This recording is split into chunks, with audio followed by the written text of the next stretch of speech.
whispers in the sky, threads of light where stars align. Dear family of light, today we will talk about the importance to be a light to oneself or to yourself. We live in a society that creates a lot of pressure, a lot of expectation to us. And for years we spend the time listening to the opinion of other people. We listen to too much podcast, which is talking about opinions. We listen to the politician, we listen to the critics, art critics, or whatever they are. And so you spend all your life listening to your teacher, to your wife, to your children, to the politician, to the guru, and sometimes you never listen to the voice inside yourself. We saw already time ago, we spoke about the inner freedom, which needs no authority. So you became a light to yourself when you are free from authority. So basically this video is a continuation of that idea. When we watch outside and we see the suffering of people, why this suffering is impacting us so much. For example, let's see, we see an addict in the street. We see this addict in the street which completely lost himself and he's not anymore capable of having enough food, a shelter. And we see, and it's sometimes hurting us. The simple seeing this is hurting us. Why is that? Because this addiction remembers our addiction. Maybe our addiction is not to heroin or fentanyl or strong things, but still we have addiction to psychological addiction, to people, to money, to sex, to, I don't know, psychological security, or to chocolate, coffee, cigarettes, and the list can go on. And also this person reminds us that there is a suffering in the planet, that it is our suffering, so it's not only his suffering.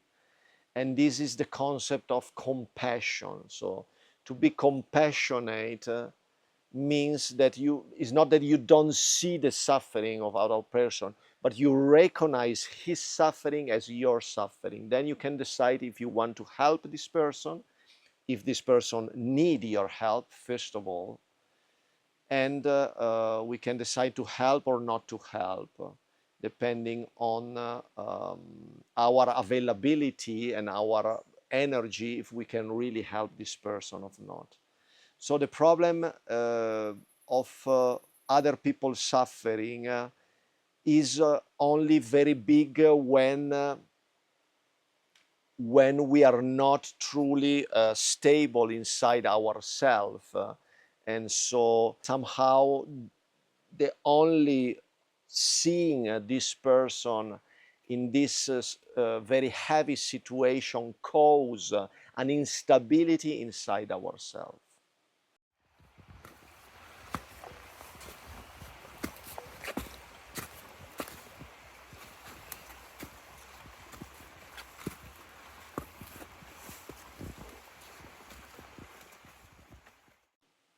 So becoming stable means to become a light to yourself, which means live in peace, live a quiet life, walking towards your goal, which you know what are your goal, because if you are a light to yourself, you don't search around what to do, what you should do and what not. You don't ask outside for what is your mission in the planet. You find your mission and your talent inside yourself, and then you express it in whatever form you like to do it.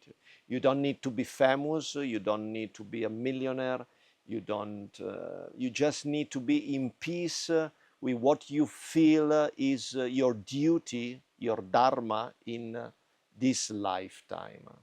And once you discover that, well, your life is calm And especially now, in this time of change, in this time of restlessness, it's extremely important to that you become your balance, your temple. Yeah, you have. You don't need to go to the temple. Your temple is this body, and every time that you go in and you say, "Oh, how much peace I can find here," then your life change radically. And this is not what the church want, any church. I mean, this is not what the Swami in India want, because if not, they lose their power. Um, because if everybody has his temple is inside his body, then all the churches and all the temple of the world will be empty very soon. But is what I hope for humanity. Really, this will be probably if we evolve in 4D and 5D consciousness, more and more people will find this light inside, and so they can walk in darkness. They can walk in dark times, because this transition in which we are is not an easy, I know, because there will be unemployment, there will be fight, there will be war, a lot of instability. Many people around you will feel this pressure, and so there will be nervosism, etc. And so you can help not only yourself, but you can help even a small community of 2, 3, 4 people around you. You can tell them, well, to the same word that I'm telling to you now, to find a stability within.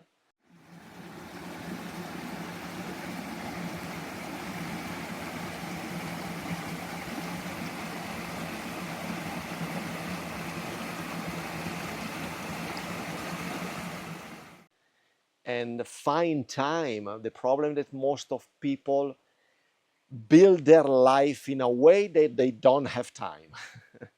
So they have thousands of things to do all the time. Also, well, the society created a system in which you need to work long hour, which is 8 hours, while artificial intelligence, I ask artificial intelligence, how many hour a week should you work to maintain your brain fully functional without exaggerating and without doing nothing? And the artificial intelligence told me from 20 to 25 hours. Wow, that's totally against our society. Our society push you to 40, 50, 60, and some go even beyond 60 hours a week. And so where is the freedom there? As you can see, the technology didn't free us from the slavery of war. Probably artificial intelligence will. Let's see how they will manage it, and if they have really a real deep interest to free humanity from the burden of this long hour. And so these long hour of work are made in order that you don't have time for meditation, you don't have time to contemplate, you don't have time to yourself, because you are always busy pleasing others or working on doing money. So I wish to all of you to find the light within, and for now, be at peace, be at peace.